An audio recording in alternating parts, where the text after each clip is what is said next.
Matingo et le prince shirazien. On se rappelle de l'épisode précédent où Matingo fonda son village à Tingoni. Sa sœur Mamkwale fonda son village à Kwale. Et son frère Mboro fonda son village à Mtsamboro. C'était vers 1555. Maintenant la suite. Vers 1560, un prince arabe, que nos ancêtres ont surnommé Mourabou, qui signifie l'arabe, est venu de la ville de Shiraz en Perse, actuellement nommée Iran. Son navire tomba en panne à Mayotte et il s'arrêta pour le réparer. À quel endroit le navire s'était-il arrêté? Il y a plusieurs versions là-dessus. Certains disent que c'était dans la baie de Tingoni, qui s'appelait auparavant baie de Dendioni. D'autres disent que c'était à Soroa, peut-être à la plage de Soroa. Et d'autres disent que c'était à Soulou, vers la cascade. On se rappelle que la cascade de Soulou est considérée comme un ziara, c'est-à-dire un lieu sacré, peut-être à cause de Mourabou.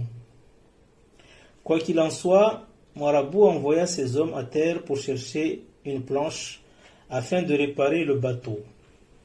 Mais, au lieu de trouver la planche, ces hommes sont tombés sur la princesse Matingo.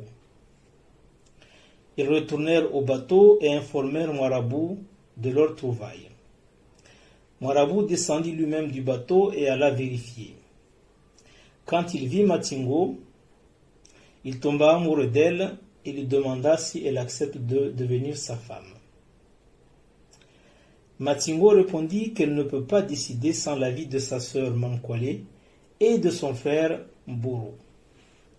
Alors Mourabou envoya ses émissaires à Kwale et à Mtsamboro pour demander la main de Mamtingo.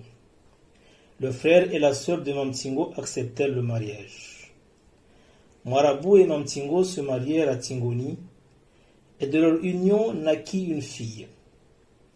Quand la fille fut en âge de se marier, on lui organisa un grand mariage au cours duquel les Mahorais allaient assister à la confrontation entre les coutumes locales et les coutumes musulmanes du prince Mourabou.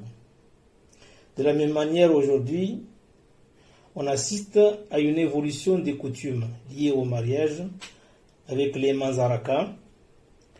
Eh bien, figurez-vous que durant le mariage de la fille de Mamtingo, ce choc de culture a eu lieu. Nous verrons cela au prochain épisode qu'on va intituler Le mariage de la fille de Mamtingo et de Mourabou. Cette version de l'histoire liée à la légende est inspirée de la chronique de Sada par Al-Hamidi Madi et la chronique de Tingoni par Cheikh Adinani. N'hésitez pas à faire vos commentaires pour enrichir le savoir et n'oubliez pas d'être vous-même.